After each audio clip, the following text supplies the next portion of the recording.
En el maratón, el hombre con la marca más destacada es Birhanu Legese. 2 horas 2, tercera mejor marca de toda la historia. Pero claro, está también el campeón del año pasado, Atanao Kinde. Está el actual campeón del mundo, Lelisa de Sisa. Está un corredor con un final potentísimo como Lawrence Cherono.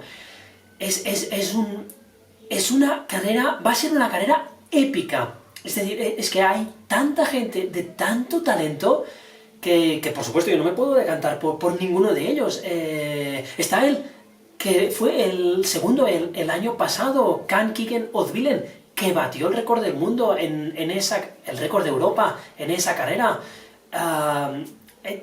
Es una carrera plagada de estrellas.